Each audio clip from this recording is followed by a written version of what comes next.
Bonjour à tous, bienvenue chez Coface SARL. Aujourd'hui, je vais vous montrer une vidéo d'une de mes dernières réalisations sur une V12 Vantage S 2017. Donc version AMI2 Garmin Base, mais avec le module infotainment Pectron. Donc, et l'ajout d'une caméra avant avec le Motion Detection, donc caméra à détection dynamique d'obstacles. En plus donc de l'upgrade Apple CarPlay et Android Auto. Je vais vous montrer rapidement les manipulations sur le véhicule. Alors, la façon dont ça se présente. Alors là, avec la luminosité du plafonnier, c'est vrai que c'est pas top pour bien se rendre compte de la qualité d'affichage de l'écran. Donc c'est un système qui utilise, cet upgrade utilise l'interfaçage d'origine Aston Martin à 100%. Donc pas de joystick d'ajouter ni de commande supplémentaire.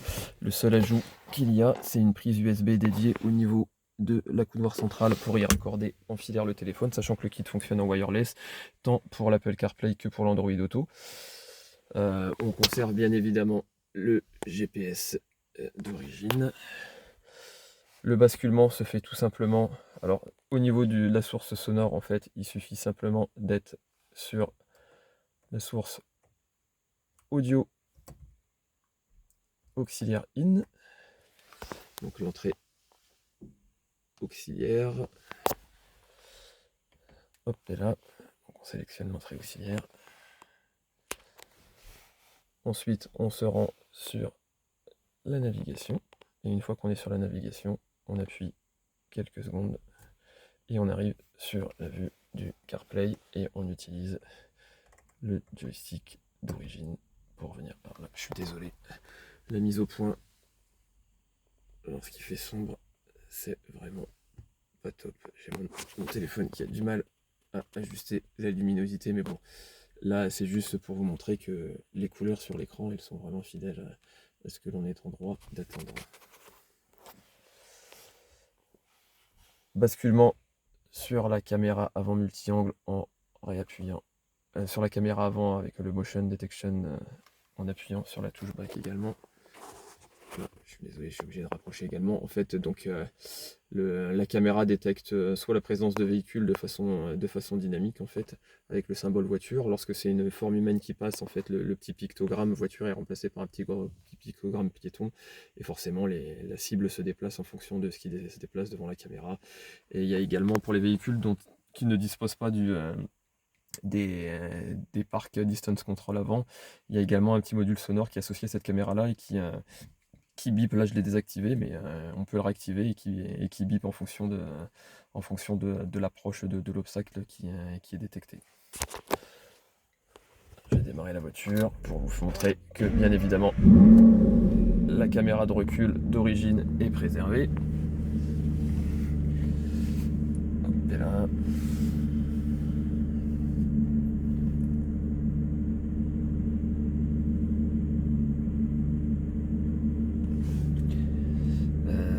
La caméra de recul, donc bon, je vais revenir sur la vue du CarPlay, quelle que soit la vue sur laquelle on est, même si on est sur la vue du CarPlay, je suis désolé, c'est pénible la mise au point des couleurs. En fait, même si on est sur la vue du CarPlay, je passe la marche arrière et vous allez voir qu'automatiquement on passe bien sur la vue de la caméra de recul d'origine.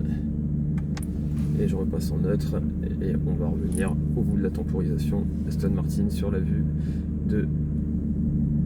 du CarPlay, donc la dernière vue sur laquelle on était. De même que si on est sur la vue de la caméra avant, je vais me mettre sur la vue de la caméra avant. Donc là on est sur vue de caméra avant, hop, et là je passe la marche arrière, on switch automatiquement sur la marche arrière, je re-switch sur le nut ou sur le drive, et à la fin de la temporisation Aston Martin, on repasse automatiquement sur la dernière vue, c'est-à-dire la vue de la caméra avant, ce qui est quand même particulièrement pratique pour les manœuvres. Là, je rappuie pour revenir sur la vue du CarPlay, hop, et là. C'est compliqué de manipuler le téléphone en même temps.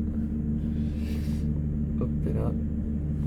Voilà. Là, je suis revenu sur la vue du CarPlay, donc le son bien évidemment passe sur le système audio d'origine. Et là, c'est bon, si je remets pas la radio en route, ça va pas marcher.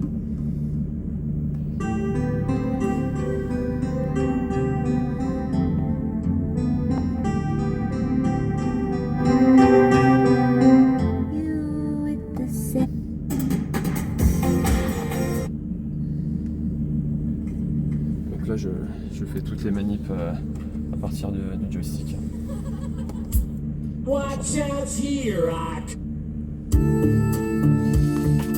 Donc voilà, n'hésitez pas à visiter mon site internet ainsi que visionner mes vidéos YouTube si vous voulez plus d'informations sur toutes mes réalisations, sachant que je sais couvrir l'intégralité de la gamme Aston Martin, plateforme VH, donc depuis les toutes premières Vanquish début des années 2000 jusqu'aux dernières générations Mercedes-based, donc DBS, Superleggera, DB11, New Vantage, en passant par la gamme intermédiaire, donc V8, V12 Vantage, Virage, Vanquish, deuxième génération, Rapide, DB9, enfin toutes ces générations, que ce soit en AMI1 ou AMI2.